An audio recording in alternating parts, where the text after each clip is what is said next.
Keep it going for Joe Stolp, everybody. It's a long walk. Let him hear it.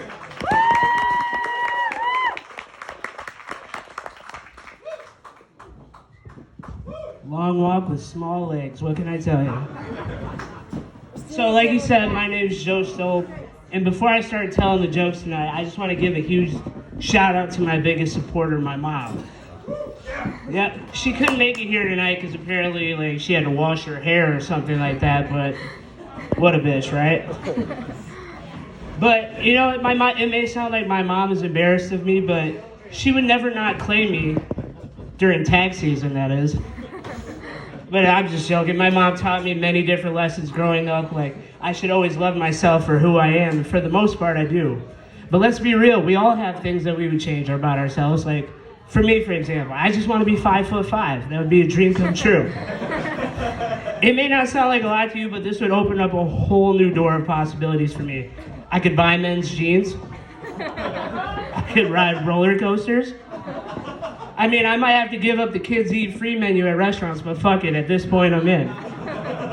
But being small brought many doubters into my life, and I just have a message for those doubters. Look at me now. I'm 27 and still living with roommates. And being 27 with roommates, you can guess that I don't have a lot of money, but there's always that one roommate in your house that wants to always go all out on the weekends. He comes home one night, bro, we're getting bottle service tonight, we're turning up. And here in my head, I thought, didn't we just take back cans last week? But I think everybody doesn't like living with roommates because we're all poor, it sucks. It causes us to fight over little things in the house, like what the thermostat is set at. I shit you not, it has been so cold in my house this winter that beating my meat has turned into the slaughterhouse scene from Rocky. You can forget about deciding who buys the toilet paper. It's like deciding the next fucking Hunger Games. Me being the non-confrontational little bitch that I am, I always end up pulling a Katniss and I will buy the toilet paper.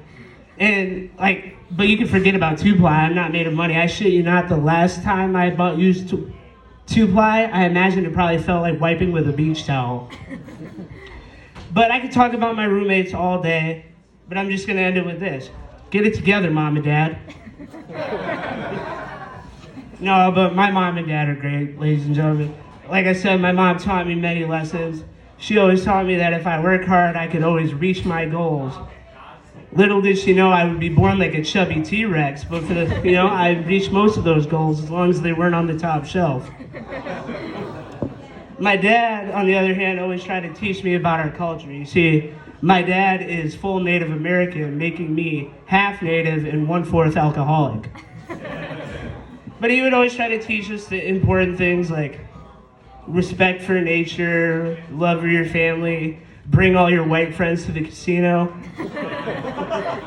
But the problem with, when I tell people I'm Native is they expect me to live a traditional Native lifestyle. I mean, look at me. The only buffalo I ever killed had Wild Wings in the name. I've never put my ear to the ground and listened for fucking hoofbeats. I mean, even the teepees got Wi-Fi now. But like I said, I'm learning, I'm 27. I began to question those customs my dad would teach us. One day I asked my dad, I was like, why do we pray to eagles and shit? Well, he said, son, it has always been the way of our people and it's just what we do. I was like, Dad, aren't we Packers fans? I like that one, that's a good joke.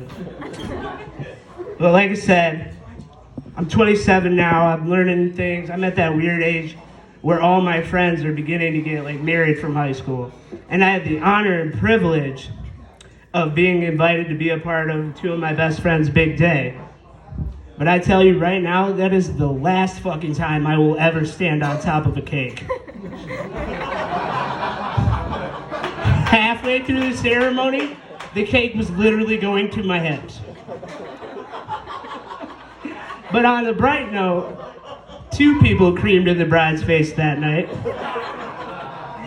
All right, you guys have been great. I'm just gonna close it out with a joke.